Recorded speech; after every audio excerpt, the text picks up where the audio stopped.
ये मैंने 5 से 16 तक तुम्हें बताए हैं, तो ये कर लेना। तुम इनसे डरोगे कि ये बहुत बड़े बड़े क्वेश्चन है यार, कुछ भी नहीं है। तो मैं बताने को तुम्हें सारे क्वेश्चन बता दूं, लेकिन वास्तविकता ये होती है क्वेश्चन तुम्हें मैथ वगैरह पढ़ाया क्यों जाता है। देखो इसका रीज़न ये होता है, मान लो कोई तुम प्रैक्टिकली काम कर रहे हो, उसे तुम करने के लिए यदि माइंड लगाओगे तो पहले तुम उसे 3 घंटे में सोच रहे हो, 4 घंटे में सोच रहे हो, लेकिन इन मैथ की कैलकुलेशनों को सोच सोच के हमारे माइंड की रफ्तार इतनी भयंकर हो जाती है कि हम फिर प्रॉब्लम का सोल्यूशन बहुत जल्दी सोच लेते हैं। स्कूलों में टाइम ख़राब करवाने का, इतनी बड़ी बड़ी बड़ी डिग्री लेने का मेन पर्पज़ यही होता है, जिसे बच्चे समझ नहीं पाते।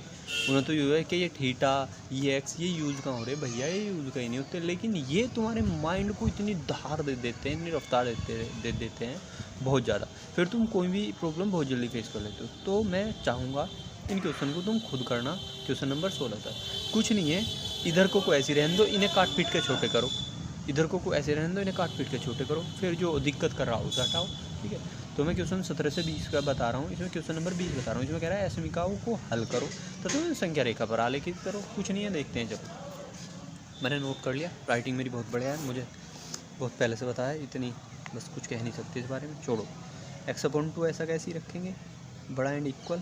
मैंने बताया काट पीट के छोटा कर दो, तो यहाँ क्या कर सकते, कुछ नहीं कर सकते, किसी की मल्टीप्लाई नहीं हो रही, लेकिन एलसीएम ले सकते हैं। एलसीएम ले दो, 3 5 का एलसीएम कितना, 3 और 5 का एलसीएम 15 आ गया। 3 से डिवाइड करोगे 5, 5 की गुना यहाँ, तो 5 की गुना किस में करेंगे हम, 5x - 2। मैं डायरेक्ट भी कर सकता हूँ, लेकिन तुम्हें समझ लेकिन नहीं करूँगा। 5 3 या 3 3, तो sin x - के 3। ठीक है, x/2 बड़ा एंड इक्वल है 5 5 जा कितना 25, x 5 दूनी 10। हिंदी बढ़िया यार, 3 7 21 है, माइनस माइनस प्लस 3 3 9। ठीक है, कहीं पे गलती हो जाए तो बता दियो। ठीक है भाई, अब x/2 बड़ा एंड इक्वल है किसके, 25x। यहाँ इधर वो वाला नियम नहीं लगाएंगे मुझे, नियम नंबर 1 इधर के इधर को सोल्व कर सकते हैं। इधर चीज़ जो हो तो उन्हें हटाने के लिए तब नियम वगैरह का यूज़ होता है। यहाँ तो 25x और 21x कितने बचेंगे, 4x कहीं के पॉजिटिव, -10 और कितने -1 अपॉन में 15। अब वो वाला नियम होगा, यहाँ इधर 2 है, इधर 15 है।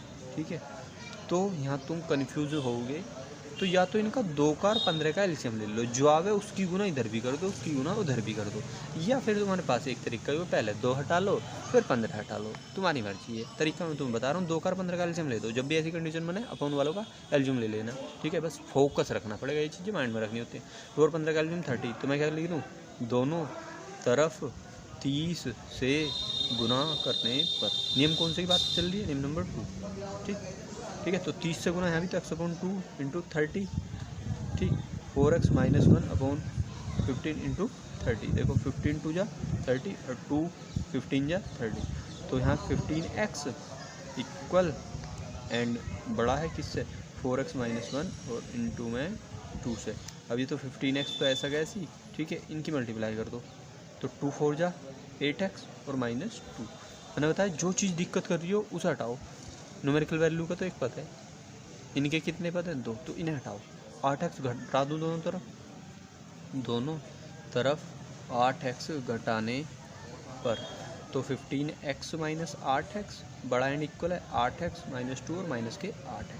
ठीक, यहाँ सिंबल चेंज नहीं होगा। मैंने बताया जब तक पॉजिटिव में चीज़ें रह रही हैं तो कोई सिंबल चेंज नहीं होना, जब तक नेगेटिव की नेगेटिव में रह रही हैं तो कोई चेंज नहीं होना। लेकिन यदि नेगेटिव से पॉजिटिव में जा रहे हैं तो सिंबल चेंज होता है, यदि पॉजिटिव से नेगेटिव में आ रहे हैं तो सिंबल चेंज होता है। जाहिर सी बात है यार, भारत से पाकिस्तान जाओ या कहीं दूसरे देश जाओ टैक्स देना पड़ता है, ऐसी कुछ माइंड में फीड कर ले करो। 15 8x कितने 7x बड़ा एंड इक्वल है किसके, -2 के।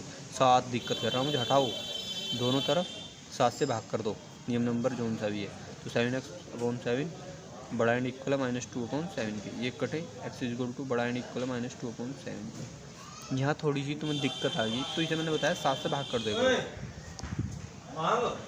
यार, इन्हें चिल्लाना भी यहीं रहेगा। आदमी 2 को भाग करो, 7 पॉइंट लगाओगे 0, 7 2 जा, तो छोड़ो, हमें कोई मतलब नहीं, हमें किससे मतलब है, हमें तो उससे ही मतलब नहीं। 0.2 में लिख रहा हूँ, माइनस का ज़रूरत कोई है नहीं। ठीक है, अब मैं इसे अगले पेज पर नोट कर लूँगी। ठीक है, देखो इसे ही उठा रहे हैं, x बड़ा एंड इक्वल है -2/7 के। तो मैंने जो मान निकाला तो कितना आया था, x = -0.2 के समथिंग आया था वो। तो अब इसमें तुम्हें इसका वैसे वाले हल निकाल के नहीं दिखाने के जो हम ब्रैकेट में करके निकाल देते। इसने कहा था कि हल तो निकाल दो, हल ज्ञात कीजिए तथा उन्हें संख्या रेखा पर आलेखित कीजिए। ठीक है, वैसे चलो इसका हल भी निकाल देते हैं। कौन सी है ये वास्तविक संख्या है, कौन सी है, हल गया बस हमसे। पहली बात तो मुझे लग रहा है इनका वैसे हल नहीं कहा, इनका केवल संख्या रेखा पर शो करना है। तो एक्स की बात करिए तो एक्स अक्ष बना लो, ठीक है, साफ सा एक्स अक्ष बना लो। ठीक, इसमें यहाँ 0, ठीक है भाई, यहाँ 1, यहाँ 2, यहाँ 3, यहाँ 4 ग्राफ पे बना लेना तुम। यहाँ -1, यहाँ -2, यहाँ -3। अब इसमें एक चीज़ सुनो, x का जो मान है -2/7 है, जो मैंने सॉर्ट आउट करा 0.2 बैठा, तो 0 यहाँ होगा। यहाँ तक जो होते हैं ये छोटे छोटे करके 1 2 3 4 5 6 7 8 9 ऐसा करके 10 तक होते हैं। तो जहाँ वो ग्राफ में तुम देखोगे जो पहले वाला वो है वो ये मेरा यहाँ माइनस का 0.2 है। अब यहाँ माइनस के 0.2 की बात कर रहा हूँ, उसमें यू देखो कि माइनस का 0.2 शामिल है या नहीं है। यदि -0.2 शामिल है, देखो मैं अलग बता देता हूँ। देखो यहाँ मान लो 2 है और यहाँ 1 है, ठीक है, और यहाँ 0 है, और हमसे कह रहा कि जो x के मान है वो इक्वल एंड छोटे हैं, इक्वल एंड छोटे हैं 2 से, ऐसे मान लो x के जो मान है वो इक्वल एंड छोटे हैं 2 से। तो तब हमें x को जो मान है वो यहाँ ऐसे गोल सा बनाना है और उसे डार्क कर लेना है। क्यों? क्योंकि उसने कहा कि u मान जो है वो शामिल है, x का मान 2 शामिल है, और इधर की तरफ ऐसी नंबर लाइन पे गाढ़ा सा बना देना है, तीर का निशान बना देना है। बुक में दिखा रखे हैं थोड़े से, ठीक है, पीछे आंसर शीट में देखोगे तो भी क्लियर हो जाएगा। लेकिन यदि मेरी यू नंबर लाइन है U2, U1, U0 होता और यू इधर -1 छोड़ दो इधर का, और हमसे कहता है कि जो x का मान है वो केवल छोटा है 2 से, जो x का मान है वो केवल छोटा है 2 से, तो तब तुम्हें यहाँ 2 पे वो तो बनाना है गोला सा, लेकिन वो बिल्कुल डार्क शेडेड नहीं करना, उसे ऐसे ही छोड़ देना। और इधर जो लाइन है उसे फिर ऐसे डार्क कर दो, उस लाइन को जरूर डार्क करोगे, और यहाँ से तीर का निशान तक कर दो। पूरा लिखने की जरूरत नहीं है, -1 तक ले दो या 0 तक ले दो, कोई दिक्कत नहीं है, जहाँ तक ले दो तुम्हारी मर्जी है, ठीक है, कोई नंबर नहीं काटेगा उस पर। ऐसे यहाँ जो मेरा x का मान है वो -0.2 से इक्वल है, तो इक्वल है तो मुझे u क्या है -0.2, मैंने इसी मान लिया, तो u मुझे क्या करना पड़ेगा, डार्क करना पड़ेगा। डार्क करके मुझे कहाँ तक वो कर देना पड़ेगा, इधर की तरफ जितनी लंबी तुमने लाइन बनाई है उस पर थोड़ा सा शो कर दो और ऐसे तीर का निशान बता दो, ठीक है भाई। यूँ ही मुझे रेखा पर दर्शाना है, ठीक है। 17 से 20 के सारे क्वेश्चन ऐसे ही होंगे, पेपर में कोई सा एक भी आने का नहीं, 17 से 20 वालों में, यूँ मेरी गारंटी है, ठीक है, क्योंकि ग्राफ कौन उपलब्ध करागा भाई तुम्हें, ठीक है। चलो इन बातों को आगे देखते हैं और क्वेश्चन।